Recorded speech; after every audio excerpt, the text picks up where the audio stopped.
नमस्कार मित्रों, स्वागत है आपका हमारे YouTube चैनल हरि ज्ञान ओखाराम में।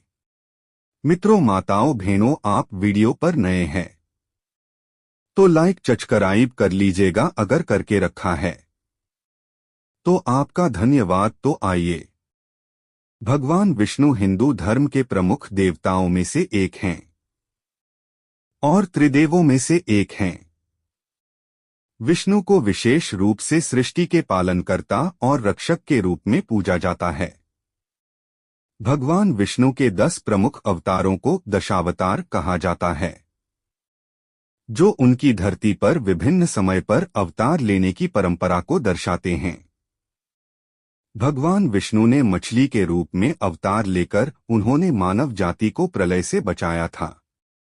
बोअर के रूप में अवतार लेकर उन्होंने पृथ्वी को समुद्र से बाहर निकाला था। नरसिंह के रूप में अवतार लेकर उन्होंने राक्षस हिरण्यकश्यपु का वध किया था। बौने ब्राह्मण के रूप में अवतार लेकर उन्होंने राजा बलि को 3 पग में धरती, पाताल और स्वर्ग जीत लिया था। रामचंद्र के रूप में अवतार लेकर उन्होंने रावण का वध किया था। कृष्ण के रूप में अवतार लेकर उन्होंने कौरवों का संहार किया और धर्म की स्थापना की थी। विट्ठल नाम भगवान विष्णु के एक विशेष रूप को दर्शाता है। विट्ठल स्वरूप की पूजा खासकर महाराष्ट्र में की जाती है। अब ऐसे में भगवान श्रीहरि विष्णु का नाम विट्ठल कैसे पड़ा, आइए जानते हैं। विट्ठल शब्द विट बुद्धिमान और ठल स्थान शब्दों से मिलकर बना है। इस प्रकार विट्ठल का अर्थ हुआ बुद्धिमानों का स्थान या ज्ञानी पुरुष। विट्ठल का अर्थ सृष्टि का आधार। विट्ठल रूप मुख्यतः महाराष्ट्र में पूजा जाता है और यहाँ के लोगों के लिए यह एक बहुत ही प्रिय देवता हैं। इतना ही नहीं, विट्ठल को अक्सर विठोबा के नाम से भी पुकारा जाता है।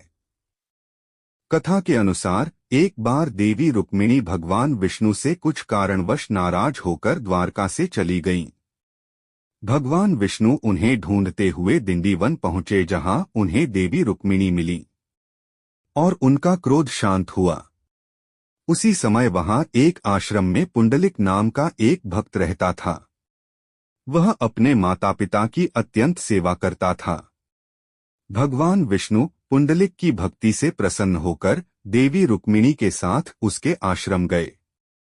जब भगवान पुंडलिक के आश्रम पहुंचे तो पुंडलिक अपने माता पिता की सेवा में मग्न था। भगवान ने पुंडलिक से मिलने की इच्छा जताई, लेकिन पुंडलिक ने उन्हें थोड़ा इंतजार करने को कहा।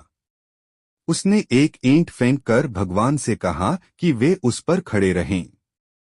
भगवान विष्णु पुंडलिक की भक्ति से अत्यंत प्रसन्न हुए और उन्होंने उस ईंट पर खड़े होकर उसकी प्रतीक्षा की। जब पुंडलिक ने सेवा समाप्त की और भगवान के पास आया तो भगवान ने उससे वर मांगने को कहा। पुंडलिक ने भगवान से यहीं रहने का निवेदन किया। भगवान विष्णु ने पुंडलिक की भक्ति को देखकर उसकी इच्छा पूरी की और उसी ईंट पर खड़े होकर कमर पर हाथ रखकर प्रसन्न मुद्रा में विट्ठल के रूप में अवतरित हो गए।